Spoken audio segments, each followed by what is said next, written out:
Welcome to the Underwater Podcast, where we take a deep dive into the world of underwater portrait photography, cinematography, and everything in between.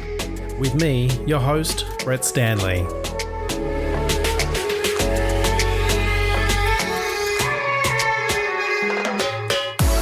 Welcome back to the Underwater Podcast, everyone. We're into episode 4, and at the moment it's a bit of a crazy time in our lives. I hope everyone's staying safe and sane out there in the middle of this virus lockdown. I know that it's different for everyone, and depending on what country you're in, it seems like everywhere is handling it differently and taking different approaches to try and slow the spread of this virus. I also know that by talking about this on the podcast so much, I'm really dating this season, that it's really deep in the COVID-19 sort of theme, and I'm okay with that. This is a bit of a time capsule, I guess, of this time of our lives, mainly because the people that I'm speaking to really only have time to speak to me at the moment because they're not working either. So with this lockdown, I'm getting a bit of a snapshot of how people are feeling in this underwater creative industry and how they're dealing with this whole quarantine thing. As I talk to people on the show, I really get an idea of how much creativity drives their lives, and that it's that need to create that's forced a lot of us into the businesses that we do. Something that's not only about creating beautiful imagery, but also about creating a livelihood.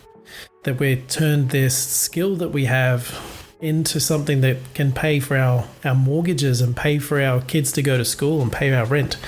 It's that sort of drive to create that is really quite confronting when it's taken away from you. What I'm finding, though, is a resilience through this adversity. Like a seedling popping up through a concrete slab, our need to create is almost unstoppable.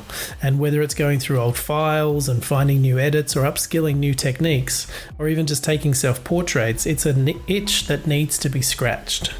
All of this to say that I believe today's guest, Andre Musgrove, has hit the quarantine jackpot. Andre grew up in the Bahamas. He's an underwater photographer, a cinematographer, and a freediver. He is currently hunkering down with his friends in 2 sailboats off the coast of the Bahamas and basically shooting every day, spearfishing, swimming, and just creating some awesome content in quarantine, which I think is amazing. It also makes me feel very jealous because he's getting to do this every day. But let him tell you all about it. Here's my interview with Andre Musgrove. Andre, welcome to the show. Thanks for having me, man. Give me an idea of where you are at the moment, because I know you travel around and I think you might be living on a sailboat. Yeah. So right now I'm in the Bahamas on one of my friend's catamarans. We're out here quarantined, trying to stay away from all the craziness that's happening right now and trying to keep our little safe haven safe from not having too much contact on land and trying to stay healthy and updated and just work with all the updates as they come of what we can do and what we can't do, where we could go and where we can't go, and just taking advantage of the time.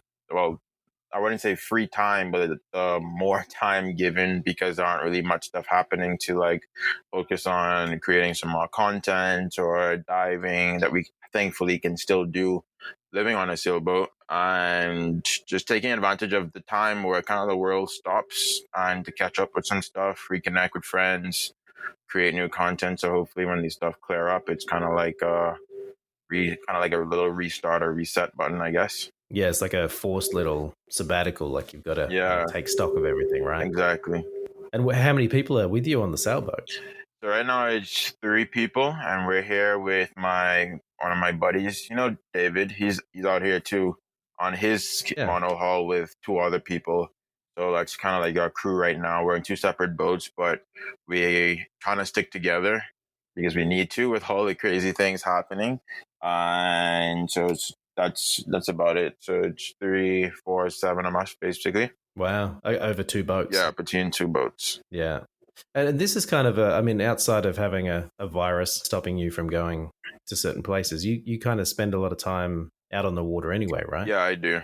Between underwater photography jobs, underwater cinematography jobs, also I do private dive guide work. So for freedivers or spearfishermen and scuba divers. So I'm often out on the water, living on a boat or on a boat anyway. So it's not too far fetched of what I usually do where I am right now, but Yeah. it's just like in a different zone because the whole world is learning something new or how to act or react to all these new rules and stuff. Yeah, totally. So is that how you kind of grew up? Did you grow up on the water? Give us an idea of how you got into underwater photography and cinematography.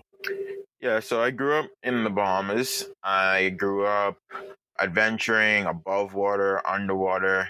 I got mainly into free diving and spearfishing with thanks to my dad. My dad was a recreational spearfisherman. Spearfishing in the Bahamas is popular just because we have really cool and clear underwater. We have a healthy marine life.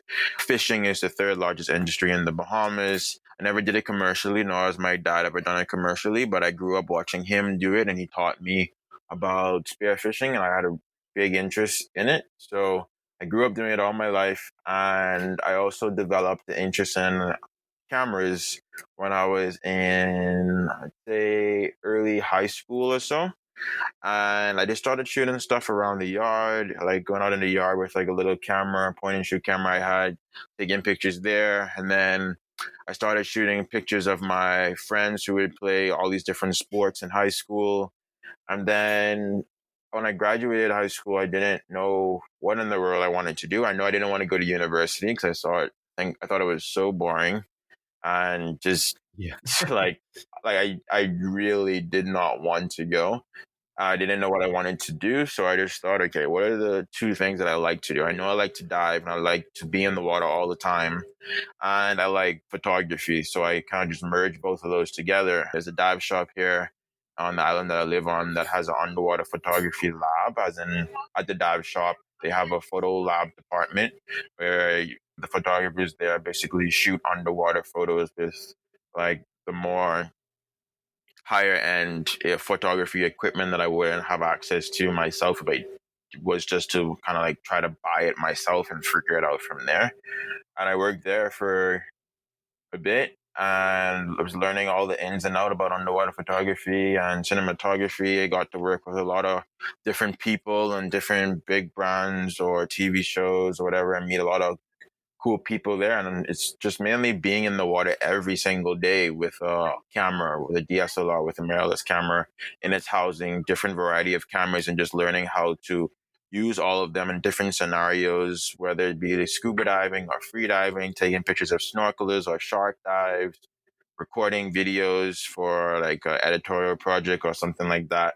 And yeah, it was great. It was kind of like college, like a hands-on in the field Yeah. university thing where you're working with like a bunch of different equipment. Sometimes equipment's like sticky, like if it's a housing, some buttons are like super sticky. You have to shoot in manual mode, but you can't change the shutter speed, so you have to compensate with this. So it's kind of like an army style learning how to actually shoot underwater Yeah, like a photo and boot video. camp kind of Yeah, thing, kind of right? like a boot camp, but I saw it as a really good opportunity and a blessing where I knew that once I was able to get my own equipment that didn't have all the faults of the housings and stuff, Yeah. but the information, it would kind of like let loose almost to do whatever I want to do because the equipment can actually do it in the first Yeah. place. It's actually going to respond properly and Exactly. not get you stuck. But it was Yeah. an amazing opportunity to learn that way. Like it wasn't like the most ideal situation, but I just tried to look at it positive where it's like, okay, having it like this way is actually really cool because I get to learn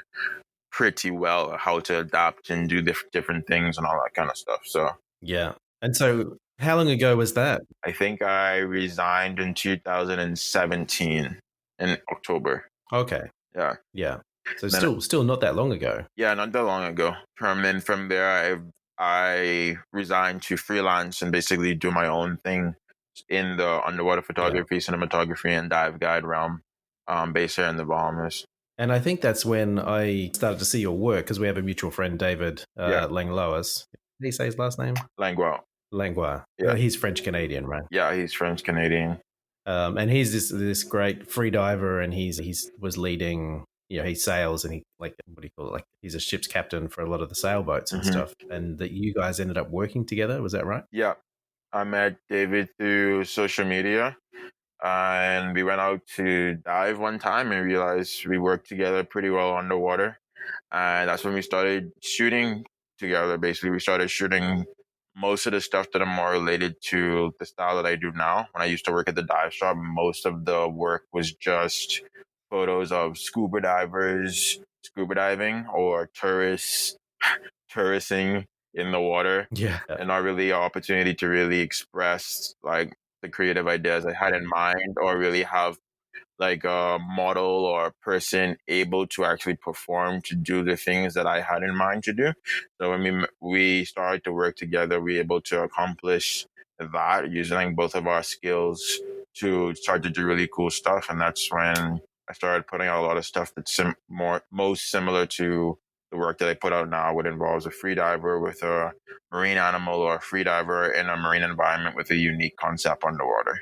Yeah, which is beautiful. And that sort of work that is so eye catching, Thanks. but it's also stuff that totally went viral, right? Like you just, some of your shots and some of your videos Yeah. just totally just took off, right? Yeah, some of them went pretty well, really quickly, which was cool. Like I feel totally blessed by it. We didn't expect, like, it wasn't the goal. Like, okay, let's do this and try to go viral as hard as possible. It was just like, what's like a really cool idea that we enjoy doing, that we think is really cool, and then let's share Yeah. it basically. And then that's usually how it goes with stuff, and people seem to be pretty receptive of it. So it's pretty cool, especially with social media now, with how fast things can get shared around and stuff. It's a good thing and a bad thing, depending on what you're going for. But in this case, with like, I guess, like content creating or photography, it's a pretty cool thing.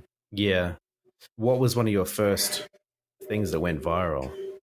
I think it was a photo I did with David, with him doing a skateboard hand plant underwater, with sharks around.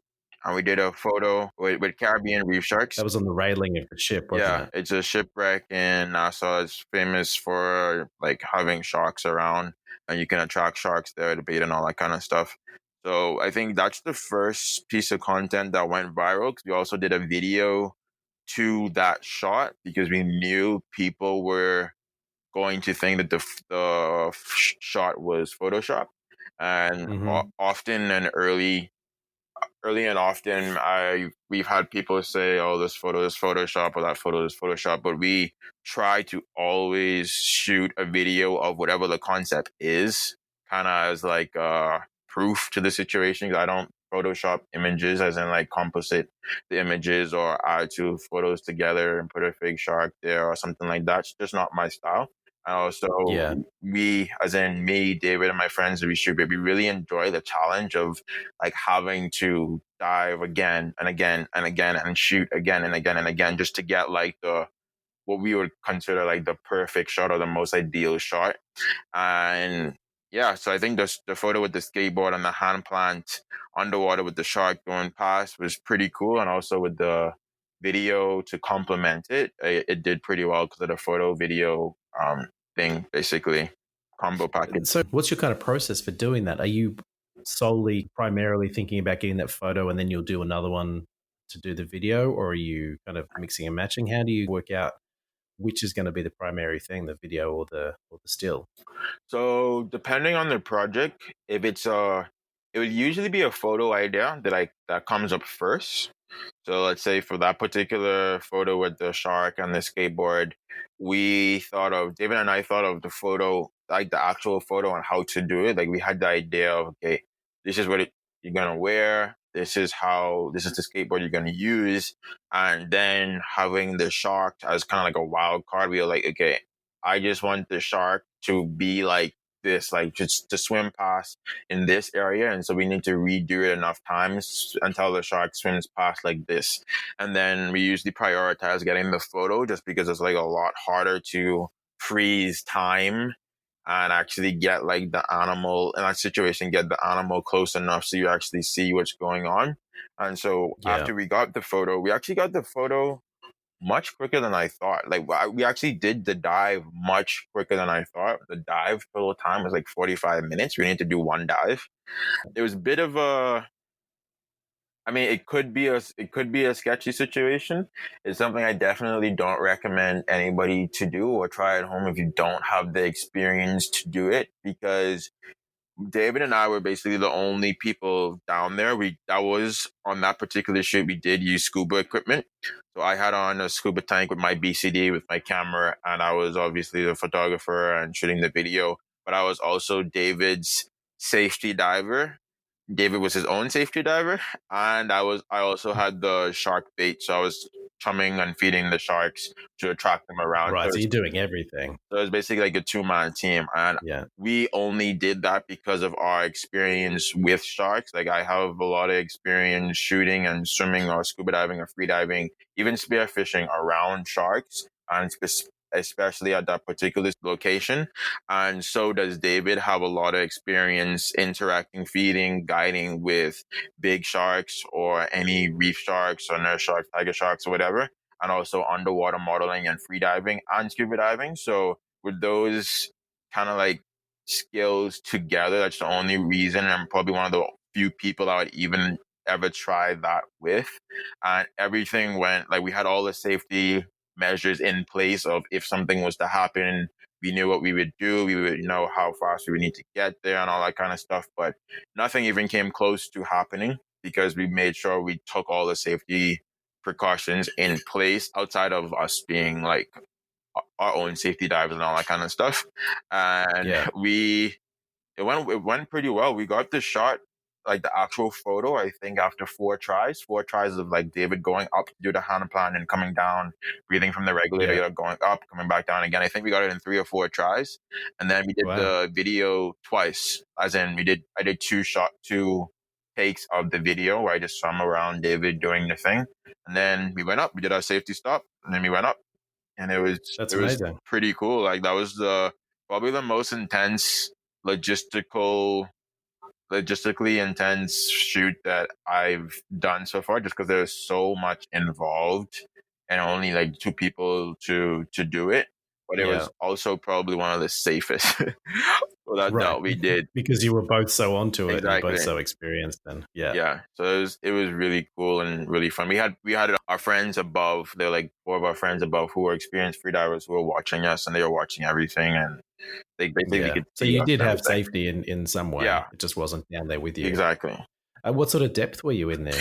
We were about 45, 50 feet of water where we needed Oh, to okay. shoot. Yeah. And the visibility was good that day. Like we shot it here in Nassau, so it was like 100 plus visibility. We could see everything around us for like a mile away. It was pretty Yeah. cool. I love how you just understate the Bahamas clarity. Like it was pretty good that day. Oh, yeah, it was like 100 feet. Whereas everywhere else is like, it was pretty good that day. I could see my hand. Yeah. Yeah, I definitely don't I don't forget it though. Like I really do see it as a blessing. I'm super thankful for that because I've been places where the visibility is not that great. I haven't been where like I've been in a few situations where okay, I'll barely see my hand, but it's usually not the most ideal places to be, nor that fun. So I do know how bad it could be, but I prefer Yeah. obviously clearer the better. Yeah. And I think I don't know, I feel like you've hit the jackpot in terms of where you were born because having shot in the Bahamas myself and being just so blown away by the clarity of it and the landscape and just the wildlife and everything that is there, I feel like you're in this little treasure trove of amazingness. Yeah, kind of, depending on how you see it. Yeah, Yeah, I think there's probably good and bad things for everything. yeah, for sure. What would you say would be some of the downsides to being where you are? I mean, in the Bahamas, it's just the cost of living is a lot here. Like we are such a small nation, we can't like produce all our stuff that we need. So most of the stuff that the Bahamas needs, whether it be food, supplies, cars, whatever, it has to be imported. And so like a lot of things are more expensive because the companies have to cover their import rates and all that kind of stuff. And Yeah, then other than that, I mean that kind of affects a lot. So it's just like gas is more expensive, food is more expensive, finding a place to stay is more expensive. all that kind of stuff. But that's, to me, that would be the only negative. I prefer to look at the positive, where like we have consistently really good weather, like sunshine, sun and sea, clear water for what I do in underwater photography world, kind of in a good position. So I try to look at the positive more than all the hard stuff, I guess, and just focus on that. It keeps the mood happy and good. Yeah, exactly. And what about getting equipment and stuff? Like if you're, so say if you need, I don't know, like you need a new O-ring, or if something is broken on your camera, or you've got an idea for something and you need a piece of equipment to be able to do it, how easy is it to get stuff there? Yeah, it's not that easy. Like you can obviously order it and ship it, but with like the taxes of what, like for example, let's say underwater housing and stuff, it's like a 45% tax on that to import it to, I mean, you have a good idea of how much underwater housings already cost. And thankfully cameras themselves are duty free, but for some reason they don't count underwater housing parts for cameras as camera equipment. So really? It's kind of weird, just because like the whole system in the Bahamas, most of the systems in the Bahamas with the government are super old school, and like you kind of have to like put in a request to see if it's something that they would change, and they'll have to go through a bunch of different paperwork, and it's like a whole mess kind of thing. So like getting equipment and pieces to the Bahamas could be pretty difficult, and it is pretty difficult, especially when you're dealing with such expensive equipment that aren't duty free. And also the time to get here, like a postage system is not that great and all that kind of stuff. So it's cheaper just to, well, I wouldn't even say cheaper, but it may be easier just to like go to the States or wherever you're going to need to buy the thing and then fly back with it and then pay your custom duties when you get there. So at least you can have the thing with you the whole time or something. Yeah. So that's about it. And waiting for it to turn up and come through the postal system. Or get lost. Yeah, right. and have you had stuff get lost in the postal system? Only really small stuff, and thankfully they weren't anything like to do with my camera equipment. It's just been smaller items. So thankfully I've been lucky with that. Yeah. So speaking of camera equipment, what are you actually shooting on? What are you using? So right now I'm shooting with Canon 1DX Mark II for primarily the video side of the work I do.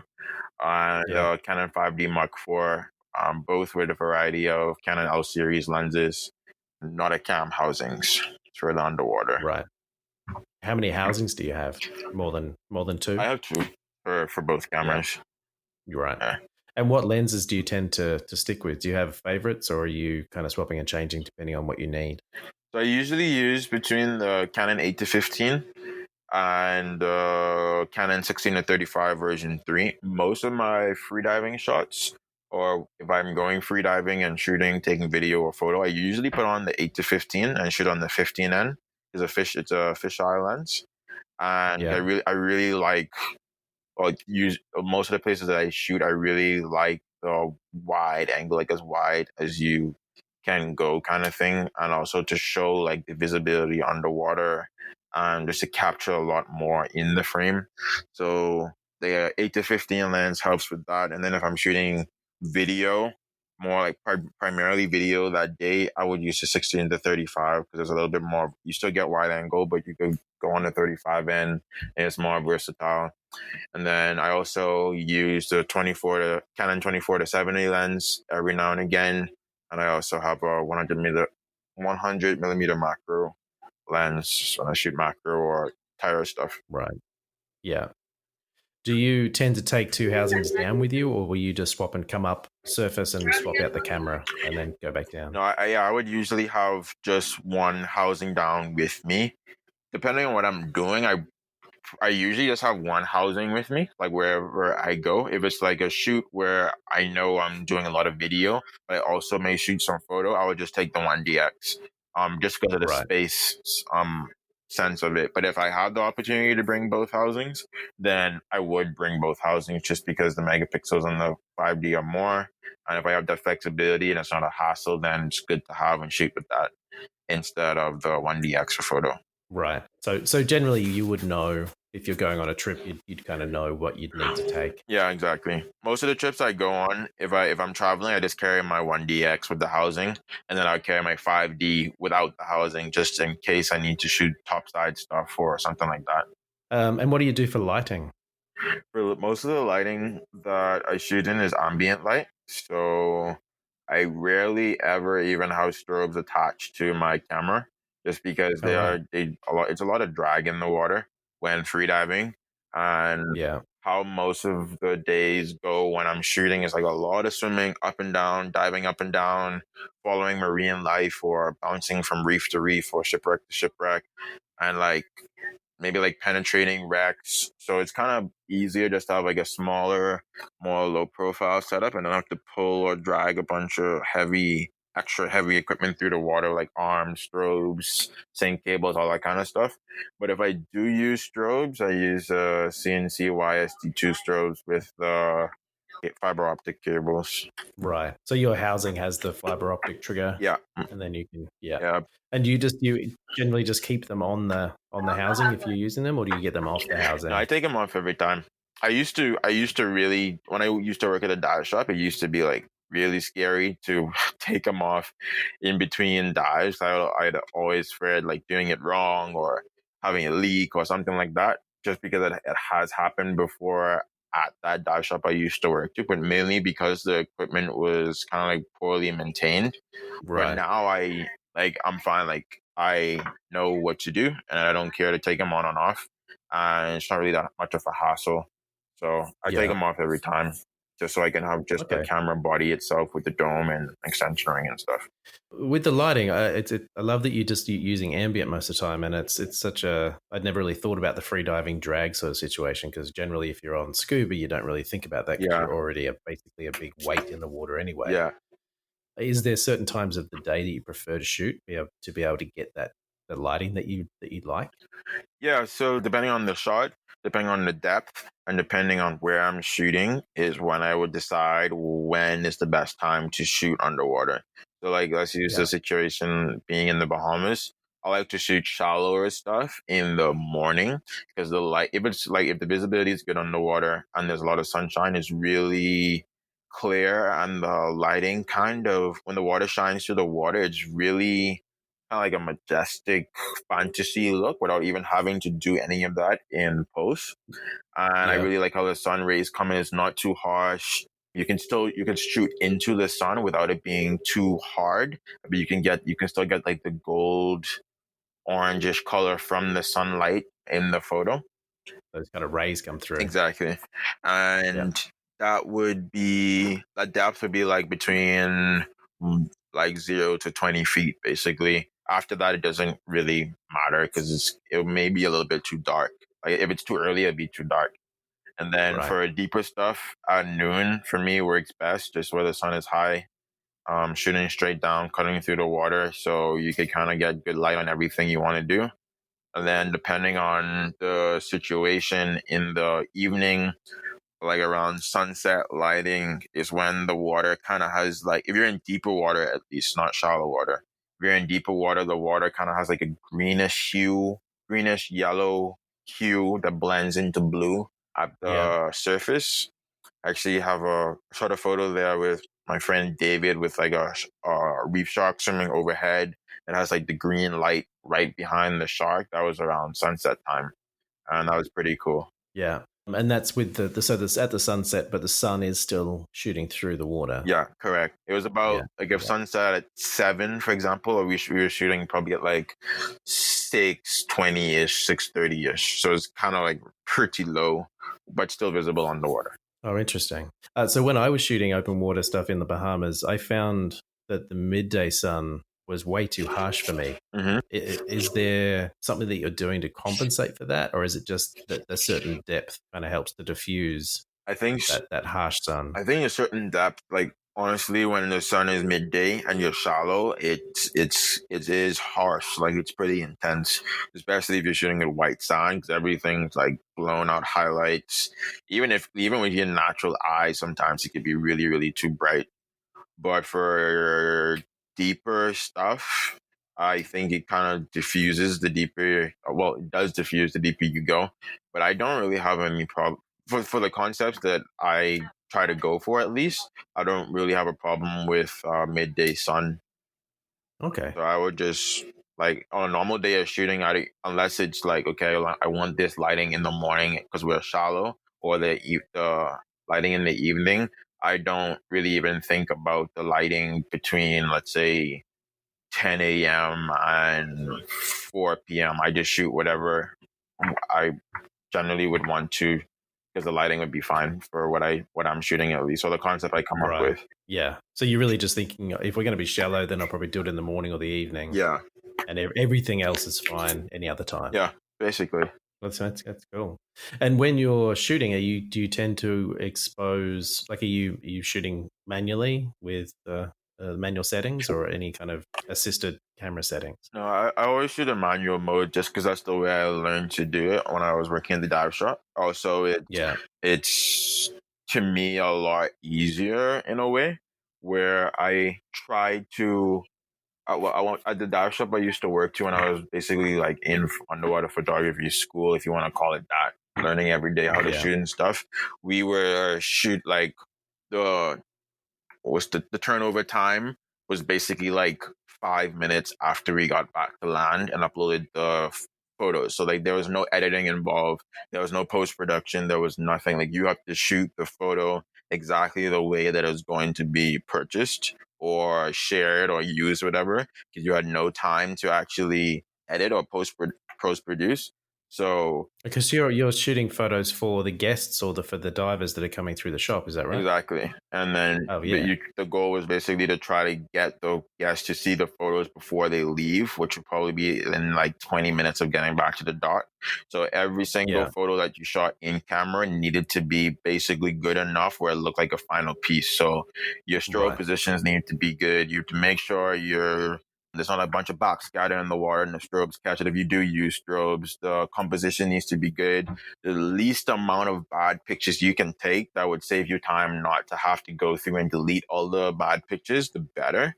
So it's Yeah. kind of like a one shot kind of thing. Like you shoot this photo, if you press this button, this is a photo that you're gonna have to keep, and it needs to be as close as possible to perfect. And you're gonna have no time basically to review it, and it needs to get out there. So shooting in Wow. manual mode, and also with like back then, like with the faulty, badly maintained equipment was a bit difficult. But Right. now, based on what I do and how I try to do what I do, shooting in manual mode is like the easiest way. And I try to shoot in that same format, basically shoot it where I don't have to spend so much time editing it afterwards. So having it properly exposed, or if I know it's going to be like one part's gonna be super dark, another part's gonna be super bright. Obviously, shoot accordingly for that, exposed for the dark, or try not to shoot in places that have like a bunch of sand or silt in the water where everything looks foggy and silty and all that kind of stuff. Or even Yeah. with the divers with the bubbles, like good communication with the model or the subject saying like don't blow a bunch of bubbles because like that's gonna take forever to edit out or stuff like that. It just saves a lot of time. And I guess that goes back to what you were saying about it being kind of military boot camp style, where it's really given you this experience to know whether it's even worth pushing the shutter at that point. Exactly. And then just deciding like each time the shutter is pressed is kind of like it's precious time basically. I know like, the pressure is not the same now, and most of any pressure with getting a shot I put on myself just because Yeah. it's just the way I learned. But I don't feel I put any pressure on myself. I just really enjoyed it, and I know usually what I'm going for. So when I shoot enough, or if I'm shooting enough times and I get the photo, I know when I have the photo that I need, basically. And I look at like all the details, like, okay, if is a shark overlapping the diver's fin, if the bubble is like right in their eye, if there's too much silt in the water and the person's blurry, like to know all of that basically before getting out the water and to shoot until you get that almost perfect shot, as close as perfect if you as you want to try at least. Yeah. It's interesting because it's a very film kind of way of shooting. It's a way of shooting that is I've only got 36 shots in this camera. Hmm. I'm going to make them all kind of count. Exactly. Whereas I think a lot of these days with a lot of digital photographers, they're like, I'll just shoot everything and I'll fix it, I'll sort it out later, Yeah. which doesn't really, to me, that doesn't really teach you anything. Like you're not making any good decisions before the Exactly. shutter is taken. Yeah. Or I don't think. I mean, everybody has their own style, but I feel as if it's a cool challenge to take on too. Like, if you could improve in each area of whatever you do, like you're learning something new every single time. So if you take the, let's say, 2 minutes longer to try and get the shot that you wanted to, you could save like 20 minutes and having to edit it later or something like that. Totally up Yeah. to whatever Yeah. you're trying to go for. So Oh, totally. I think it's cool. It's something that I've done in my photography. So I'm no stranger to Photoshop.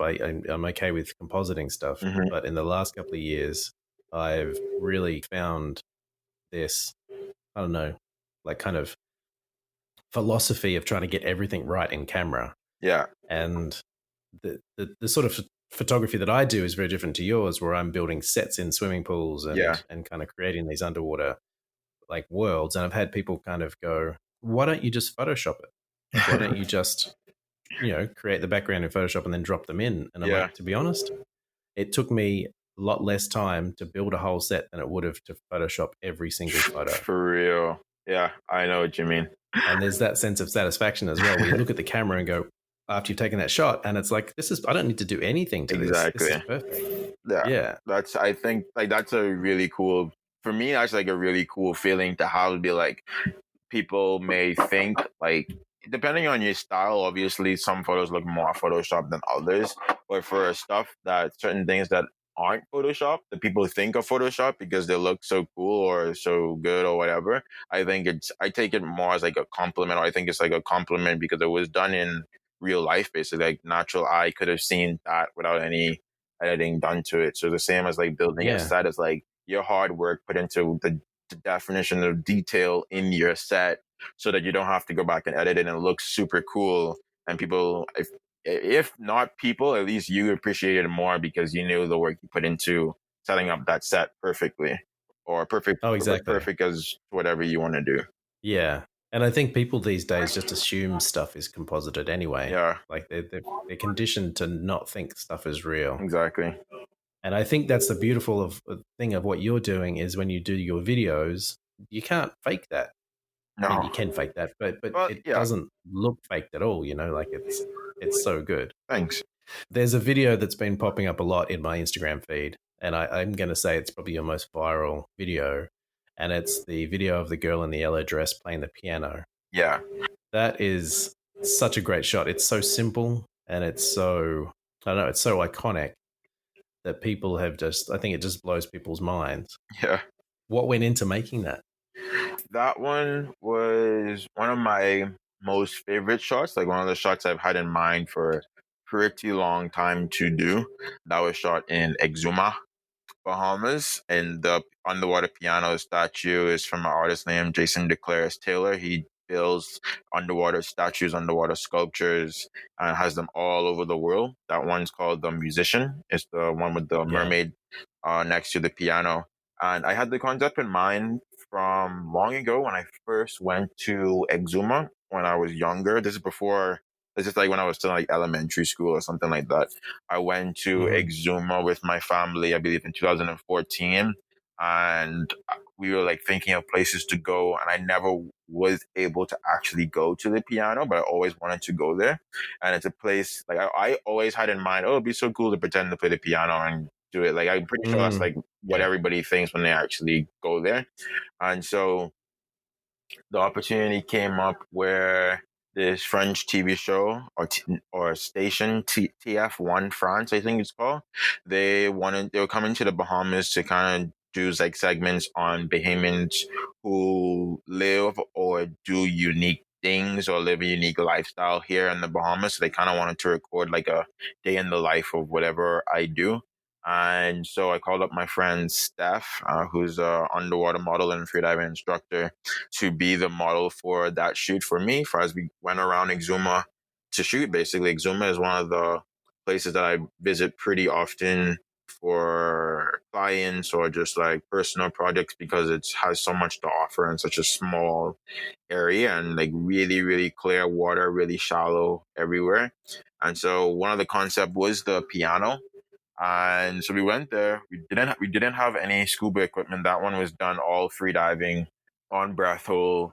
And in that particular spot where the piano is, it's in a channel, like a ocean channel. So there's a lot of current pushing through there, depending on the tide. Mm. So you really have to go there at the right tide, or try to go there at the right tide, which we tried to go there at the right tide, but it was still a little bit too early or too late. I can't remember. And there was a lot of current pushing there. So it really challenged me as a photographer and also kind of safety diver for the underwater model staff.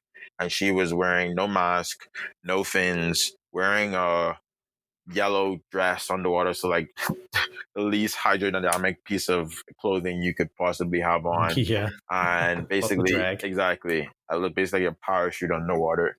And to set up that shot, basically, where I would swim her up current in time to like get her breath. I would swim back to get into position, and as the current would push her back into like over the top of the piano, she would dive down ahead of the piano to grab the seat and like use her knees to force herself underneath to hold herself in place.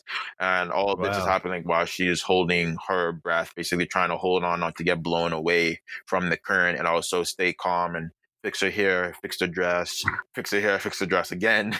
Keep doing that Yeah. as the current blows it, basically. And I'm diving down. Oh, I'm already down there, basically just shooting different angles, swimming horizontal, swimming up current, trying not to get blown away while shooting. And we have like I don't remember how long we would be down for, because we would be burning a lot of energy. So maybe each time was probably like 30, 35 seconds, basically, because we are basically swimming all out at the surface and then having to hold our breath and go down while like all Yeah. our muscles are pumped and burning and all that kind of stuff.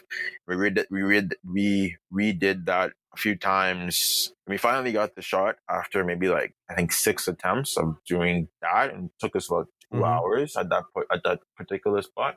And then when we got Yeah. the shot, we were like, well, it's pretty cool to do video anyway. We had the opportunity to do the video. We're already here. Like, we're good for time for the lighting and all that kind of stuff. So we shot a video for it too.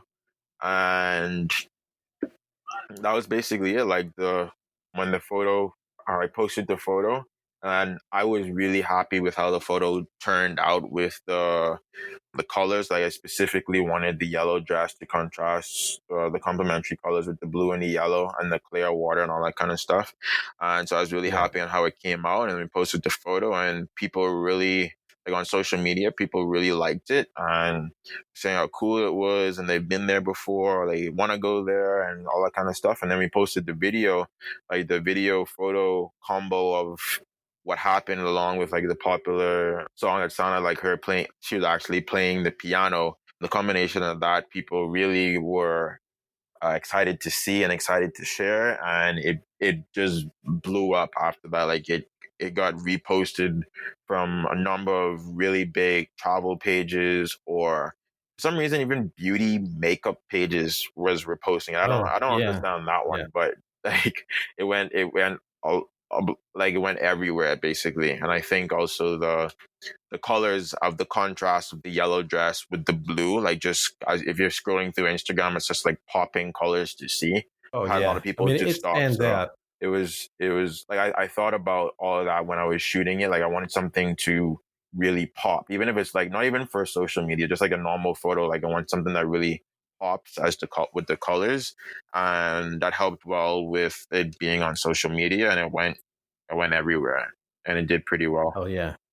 Oh, totally. And like I say, I see it more than once a day in my feed. Yeah, And it is one of those videos, and the movement you're doing with the camera movement's kind of like this dolly, yeah, kind of back from around her and around the piano, and it just sucks you in straight away. yeah. Thanks. And I think the music's like Coldplay or something, isn't it? Yeah, I think it's clocks, and it sounds like a piano. Yeah. Yeah, it's such a great shot. It's incredible. And I think it wouldn't have been impressive if it was just the still photo, I think. Yeah, I think the video of it. yeah. I think it really complements the photo. Yeah. And to be honest, now that you tell me that there was a lot of current, you can't even really tell. She looks pretty happy there. Yeah. She doesn't seem like she's fighting it at all. Well, when you watch the video, I did put the video in reverse just as like an added thing, or for some reason I put it in reverse. I don't know. May have been more steady or smooth that way I did it. But I also know it would have caused more. It would have engaged more people who would notice it to be like it's in reverse, or it's like some engagement on Instagram at least with it being reverse. But if you look at a dress under here, it's basically like, well, not a hair, but mainly your dress is horizontal, and that's because it's getting blown with the current. If there wasn't any current, Right. everything would just be like sitting straight down kind of and limp. So the current actually helped with that photo. So I'm happy we didn't go there. Now that you say it, I think, I just assumed that she'd fluffed her dress up and flicked her hair up and then started playing the piano. But now that you say it, it kind of, it makes sense that there's a current coming through there. And I didn't even notice that it was backwards. Yeah. The bubble, people only notice when the bubbles started to come down. At the end, the bubbles come down to your nose. But I didn't really care. It didn't really matter to me. I thought it was cool. Yeah. And to be honest, I didn't notice that it wasn't backwards. I mean, that it was backwards. And I'm usually pretty good at noticing that stuff. Yeah. So it just tells that, you made the right choice doing it. But now it means I've got to go back and look at it. Go and check it out again. Thanks. So that's great. Do you do much commercial work? I'm assuming you do.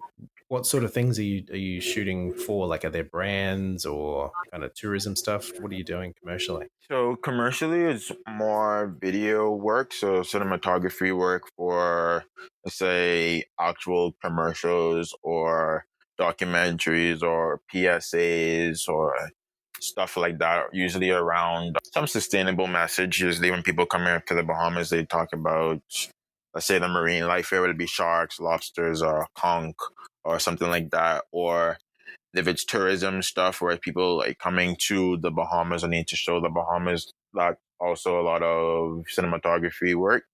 For the photos, it's mainly personal stuff, personal as in individual people who are tourists who come to the country who found my work mainly through social media, and they want to do an underwater photo shoot.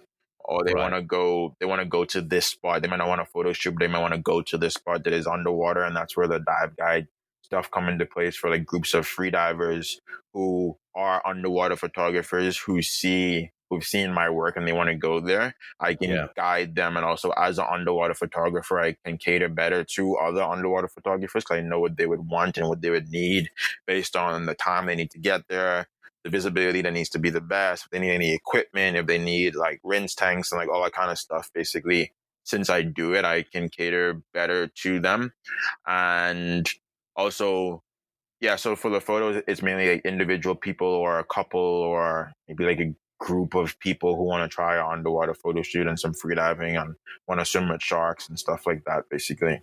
And so with your leading or guiding of other photographers, is that like a package with a boat as well? Yeah. Or do they just kind of add you on to whatever they're already doing? So it's a boat, guide, safety diver kind of package going on. Everything I do is customized to whatever the person or group would need, just because everybody's requests are different almost all the time, whether they want to do like one day in Nassau and they have a group of 6 people, then they want to do another day in Bimini with the hammerhead sharks and they have a group of 4 people. And depending on what they want, everything really changes based on like what boat to go on or what size group needs this amount of safety divers or stuff like that, basically. But it's basically wanted to get all the information, all the necessary information I can put together, what they would need and when it'll be available and when they should come and stuff like that. It usually goes pretty smooth, and it's usually really cool people too, because it's like usually free divers or spearfishermen or scuba divers. So ocean people most of the ocean people or underwater people I've met are pretty cool. So it's a cool thing. And I think it's really awesome hanging out with people who have similar ideas and similar kind of loves and stuff. And you kind of get, it's fun to kind of help people to create the things that you already know how to do. Exactly. But what are your influences? Are there people that you kind of were looking at as you came up through this industry that really influenced you?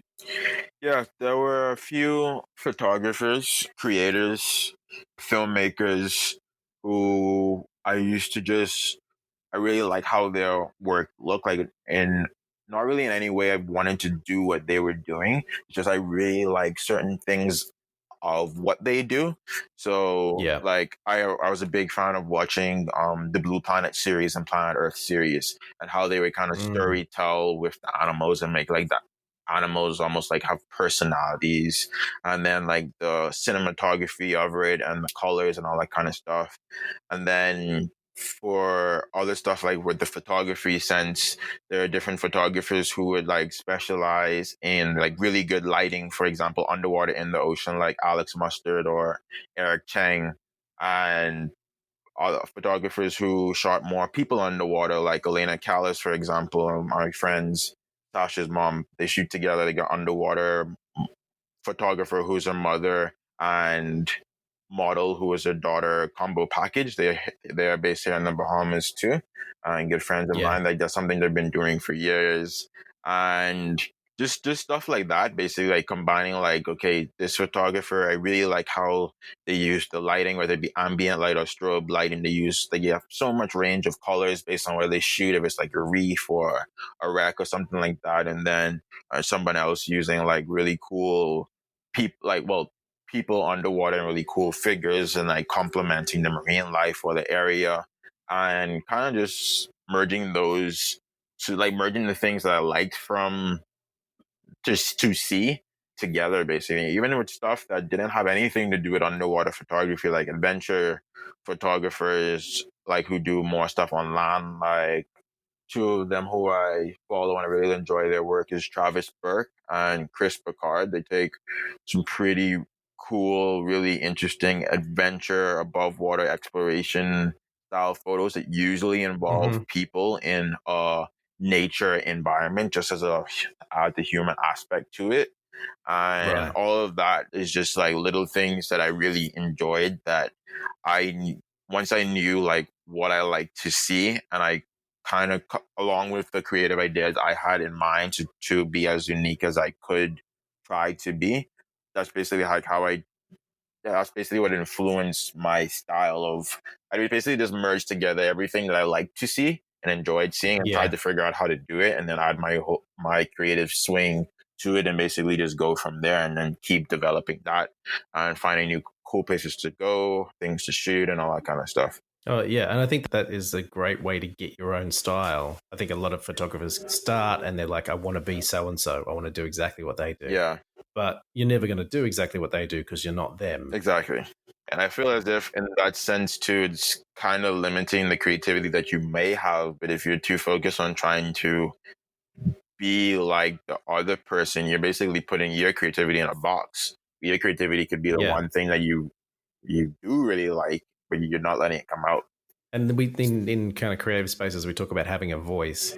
And I know that when I started in photography, I was like, I don't know what my voice is. I'm doing all these things, and I kind of like, I have people that I am influenced by, and I do stuff, that kind of makes me feel good, but I don't know what my voice is. Mm-hmm. And it wasn't until I looked back at my work and went, no, I do have a voice, and it's Exactly. there. I was just too close to it. I couldn't see it. Yeah. Good point. I like how you put that one. Yeah. And have you got stuff coming up? Is there projects that you're looking forward to doing, or are you a sort of person who just kind of rolls with what turns up? So I do have a few projects coming up that have, because of the whole virus situation, have been put on hold or postponed until like an indefinite time. But I think probably everybody may be going through that right now. Yeah. Those are Yeah. projects that involve like client stuff or other people's stuff. I'm looking forward to them whenever they do happen. But for personal project stuff, that also kind of changed because of where I can access or can't access. So right now, being quarantined here in the Bahamas, I still have my photography equipment. Like, thank God I brought like the hard drives that I needed to still like do some editing work on and computer work on. Right now, I'm just Yeah. trying to think of what concepts can I shoot for the personal stuff that I could still make into a project despite everything that's happening right now, basically, because there aren't anybody they aren't persons allowed to come in or out of the Bahamas. So like there aren't any tourists basically for shoots like that. And if it's any like campaign stuff happening, like those companies are either closed or they're not traveling right now. So everything is kind of really, really slowed down with any in-person work or in-person collaborations or anything like that. Everything is basically just digital now or wherever you are. So those are the things I'm trying to focus on. And hopefully whenever all these things clear up, things go back to normal and it's back to diving and shooting and filming just like how it used to be. Well, for other people, just like how it used to be. Yeah. I kind of, when you keep talking about the sailboats and the people that you're there with, I just keep picturing you guys just going out every day and just creating stuff amongst yourselves. Is that happening, or are you just kind of putting the camera down for now? No, that's happening. We're focusing on, like, for example, just yesterday, we were basically shooting this mini campaign intro for some of my friends starting a YouTube channel. We're coming up with different creative concepts that we can shoot here and take advantage of it here. So it's a blessing and a curse to, like, for the whole quarantine shutting down thing, but it also gives us a lot of time to try to produce new content and put out new content so that when things clear up, like, we kind of have things ready to go and things to share and stuff like that. So it's pretty cool. Like, we could dive like we can go free diving every day if we want to. We can still shoot underwater like normal and all that stuff. So it's a blessing for that, and I'm happy for that. We can still do all of that. Do you feel like this kind of enforced confinement has kind of forced you to be more creative and think about your creativity a bit more because you've got such limited kind of resources? Yeah, for sure. Like, I literally, it was a few days ago when we realized like how serious this thing is getting, where like realistically we're not gonna go back to normal living. Probably, like, I don't see it happening until like a month or 2 months from now. So in my head, I was just thinking like, okay, I have so much creative ideas that I want to do. And I guess without having if you want to put like in quotations, the distraction of like the real life stuff that has been put on hold, kind of leaves a lot of time for the creativity side to come out and just kind of take over. So I'm trying to really find ways to express that creativity in everything I do or coming up with, and just taking advantage of the time available to do it and just have fun with it and see where the creativity would take me, basically. To be honest, Andre, I'm kind of sitting here in LA, and I think what's going to get me through is picturing you guys out there in the Bahamas in 2 sailboats, just being creative every day and kind of, living the best life you can in, whatever it is in the times of Corona. Yeah. That's totally awesome. Thank you so much. This has been really cool. I've learned so much about you and your process and everything. And I think it's going to be really good for people to hear this and to hear that you're still staying creative in amongst all this kind of craziness that we've got going on out there now. Yeah. Thanks for having me. And thanks for reaching out. It was cool. A lot of fun. Hope everybody's staying safe and could benefit from it in some way while all this crazy stuff is happening. I'm looking forward to get back in the water to shoot, just like I'm assuming everybody is. Oh, yeah. I think we're all pretty itchy at the moment. Yeah. All right, Andre, thanks so much. And hopefully we'll talk to you soon. No problem, man. Have a good day. Thanks for listening, everyone. This has been episode 4 of the Underwater Podcast. And I just want to let you know about a new podcast that my wife, Jamie Lee, has been producing. And it's all about hair and makeup in the film and television industry. If you want to hear awesome interviews with people who work as heads of department in that industry and listen to their stories and their techniques, then check it out. It's called The Last Looks Podcast, and it's available wherever you get podcasts from. Check it out, The Last Looks Podcast. The Underwater Podcast is presented and produced by me, Brett Stanley, and our music is Neo by Oh Boy. If you like the podcast, please subscribe and join our Facebook group where you can comment or even suggest future episodes. The Underwater Podcast is available on Apple Podcasts, Google Play, Spotify, and anywhere else you find these things. Keep creating, everyone. I'll see you in the water.